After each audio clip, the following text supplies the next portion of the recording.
Welcome to the Global Health Equity Miniseries. I'm your host, Harvey Kennedy-Pitt.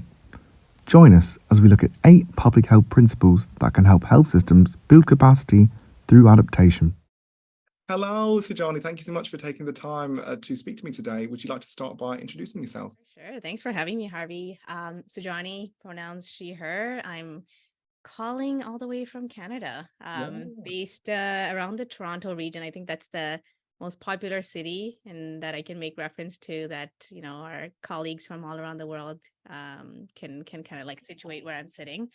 And I immigrated to Canada when I was 6 from Sri Lanka, or actually four. When I was 4, I immigrated from Sri Lanka. So I was born there, and then my family moved to Canada, and we've stayed here since. I've, studied and worked in various different provinces in the country, and public health is what I'm trained in. So I have an education in biology, which then led me to public health, and discovered the world of epidemiology, infectious disease, and have done work in those areas in outbreak response, and then moved into kind of opioid overdose surveillance, and then now more on kind of, exploring technology and how that can improve the way we use public health data. And along that journey, I discovered this other passion, which is entrepreneurship, but within the context of public health and the workforce behind public health. And, one thing led to another, and I won't get into that extensive story because I'm sure you can find it online on my website. But it got me to creating this platform called PH Spot, and that stands for Public Health Spot. And the mission behind it was to create this community, an online community, because back when I had graduated in 2013, I hadn't seen something like that, and I personally felt alone.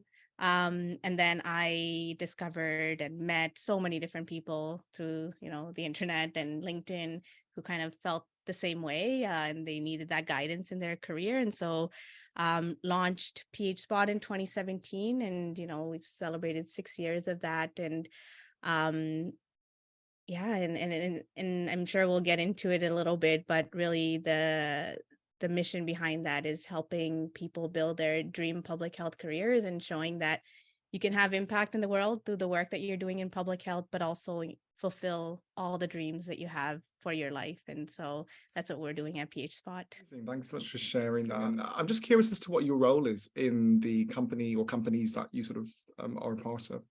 Yeah, I guess, I haven't given myself the official CEO title, but that's exactly what I do. I have a small team of individuals who support me on this platform, and I do everything from, the finances, trying to think about how do we generate revenue for the company, to developing programs, developing courses, getting into like our community platform and running events and coaching and mentoring. Like I do everything. Yeah. I mean, sometimes that's how it is in sort of small businesses and enterprises, but it's so rewarding because of the variety. And I think that's probably people are not aware of. It sounds like a lot. It's the variety, which we know is the spice of life. So good. So I guess through your work, what would you say the problem is, sort of the core problem is that you're trying to solve? It's an interesting question because I've been running PH Spot for 6 years, and I think over the years it keeps evolving. And first I thought I was creating a blog for people so that they could hear about other people's stories, and then I'm like, okay, maybe I'm developing a course to help build a specific skill. And one thing led to another, and I'm kind of building on top of every year's experience and lessons, and like what I'm hearing from my community. But ultimately what I've discovered after taking a whole summer of 2022 and just going out and talking to my community members is that community was missing. And so that's the problem I'm trying to solve, is trying to create this online global community for people in public health to work on their career paths. And I think you can't separate that from your life path. And there are lots of organizations and groups that focus on public health issues where collectively people are working to solve problems in public health.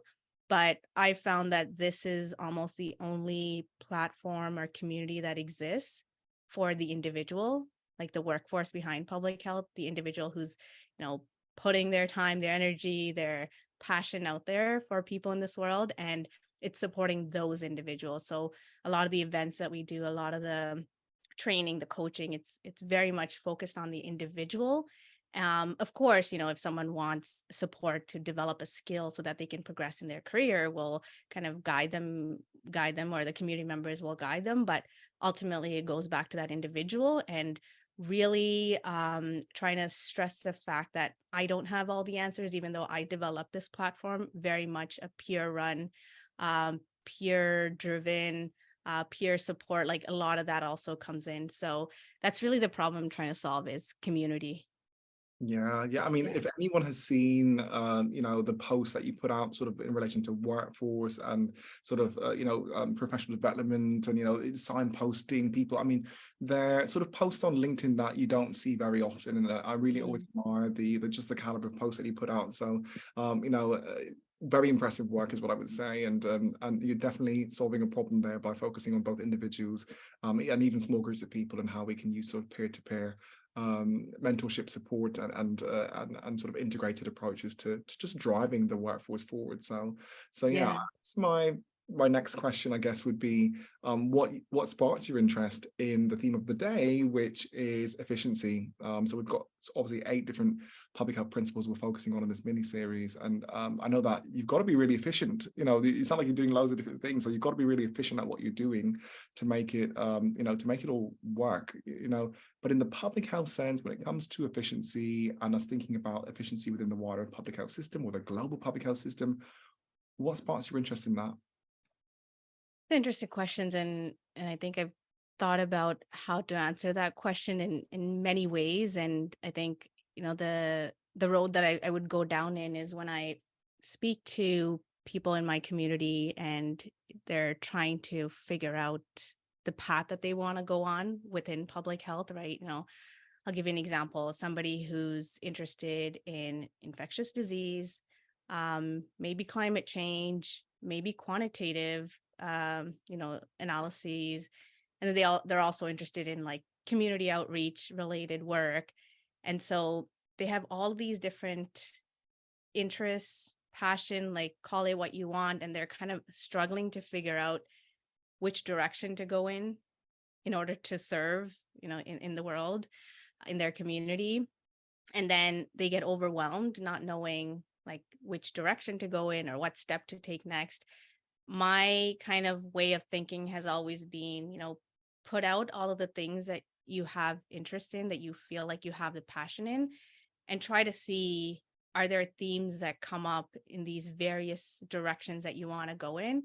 And that's, lack of a better word, or it is the best word, it's kind of the why that you exist on this planet for, that a lot of the actions that you're taking in this world, they're kind of guided by this why. And I almost feel like most often you will be able to identify that one or two themes, and it takes time to figure that out. And I kind of often say, like, keep digging for that why. And ultimately, once you figure that out, whether you're trying to like get a job in climate change, or you're volunteering out in the world, doing some community outreach work, it doesn't matter, because each of those steps that you're taking is leading you closer to your why, right? And so when we think about efficiency, I think about it in terms of like, how efficient can I be to achieve my mission or my why in this world? And that's kind of the guidance that I also give people, is like, don't get too overwhelmed about all the possible directions you can go in, because they could all be the right direction and they're all going to lead you to your why. And maybe today, in this season of your life, working at a nonprofit who's working in climate change is a next step. And then after that, you go work, in a private sector and work on quantitative analysis, whatever that may be. But ultimately, you're going towards that why. And so, to me, that's how I think about the word efficiency, in terms of like, how can I get closer to my why and feel that fulfillment for my life through my career, is the way I kind of see that. Yeah, and it's interesting that you brought it back to the individuals again, because we forget that while we talk about systems and we talk about Yeah. the big, large organizations, they're simply made up of, the sum of its parts, which is the people. Okay, Yeah. and Yeah. those people, each of those people are on a path of their own. I think that, more recently there was a conversation that I was in with someone who we were talking about people who sort of force their way into fields that they want to get into, thinking that that's that their destiny is, or that's going to be the best and most the fastest way to their happiness. But really, we end up having lots of disgruntled people in public health. Okay, maybe that's not really where their passion is, or maybe they haven't discovered as broad as public health. They haven't discovered their niche within the field and how they can add the most value. So it sometimes actually ends up driving poor efficiency in sort of systems, when the individuals in the systems haven't figured out sort of where they're headed. So an interesting perspective on how sort of individual destinies and journeys can impact wider efficiency. I had never thought about it that way, but I can see it's very, very clear to me. Yeah, and I mean, like, if your passion and interest is one thing this year, and as you get into it and you discover yourself, right, and then the system within what like you're working in, it's okay for those interests to change, and you kind of step out and open up that opportunity, or that spot, that space for somebody else who needs to now take on that role and kind of drive whatever the mission is of that organization a certain way, but your time there is kind of complete. And I think I always believe that there is no bad experience. Like, every experience, every role, every individual that you meet, like, they all kind of fit into this larger puzzle and this picture of this mission that you're on for your life. Absolutely, and we talk about the innovation and sort of fresh perspectives and insight that new green leaves can bring to organizations, and so how that can drive the efficiency of the work we're doing within public health. Really important considerations, and maybe not something that we spend enough time thinking about. And with that sort of new insight and perspective, my question then comes to intersectionality. How can we make efficiency more intersectional? Because I think that we're used to seeing certain faces or certain roles or certain approaches or certain models that we learned in our public health studies, and we sort of think that's the only way it can be done. But how can we harness intersectionality and sort of improve our efficiency within systems, or the way that we're working with people and the communities that they're a part of? Yeah, I think I'd kind of go back to that community, right? When you're in community, when you're with other like-minded individuals, even though you're all on kind of different paths or different interests, you get to learn about everything they're doing, right? For example, if members of my community within PHSpot, we get together for a virtual social or a virtual like coaching session, or whatever it may be, you're learning from people from all around the world, right? And you get to think a different way, not just the way that you know how to think, right? So if I think back to my first job, I was surrounded by 20 infectious disease epidemiologists, same training. We all came from like very similar backgrounds. So we would all think the same way, and we're trying to solve a problem with 20 of the same brains. And you can be efficient in one area of solving that problem, but imagine where our solutions could have gone if we had, not just infectious disease epis, but we had folks from like the private sector, finance, tech, right? Like, you have various ways of thinking, and that's the beauty of the community we've built, is that we have people who are just discovering public health as a career. It's not that they're new professionals in the world of like the workforce, but they have a 5-10 year career in engineering or maybe marketing or communications, and they're like, okay, I want to get into public health. And a student who's an undergrad who's taking the more traditional path of starting off with an undergraduate in public health gets to learn from all these individuals, right? So right from the beginning, their way of thinking is not just public health. It's like all these other ways of thinking. And I myself, I'm learning like tons in this community, because one, there's the global aspect of it. People are coming from all around the world, sharing their perspectives, their ways of working, to various kind of seniorities, right? You could be year one in public health, but this is like you've been working for 5-10 years. Or there's individuals who are just starting off in public health, taking the more traditional route, and they've got like just the energy that I remember having out of school, where I'm like, I can solve world's biggest problems. And so I think when you bring all of those individuals, all those ways of thinking, then you're able to solve some of these problems in a more efficient way, because you're not all thinking the same way. And so, yeah, it's it's great. I think we need to be more intersectional. We need to intentionally be different perspectives around the table, not just the traditional ways of how we've been tackling public health. And I'm seeing that a lot more, right? Like you could see a lot of public health roles in private sector and startups, and just like even the big tech giants. Like you're seeing more opportunities for folks in public health, in addition to the public service, nonprofit. You need all of that. You need everyone to be working together. Brilliant, brilliant. And we are freezing a little bit there, but I'm sure just try to work with whatever that is and maybe put some nodding in or something like that. Okay.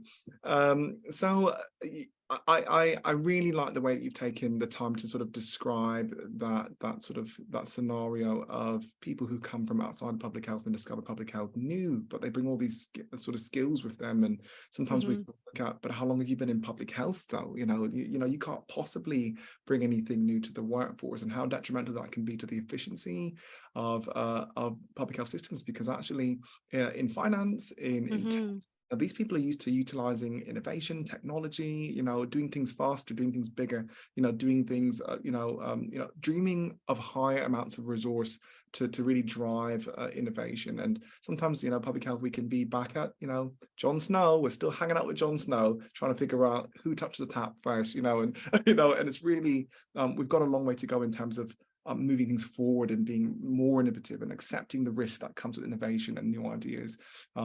Just trying to think outside of the box, and that means working with people from maybe other industries as they enter and or pass through the field.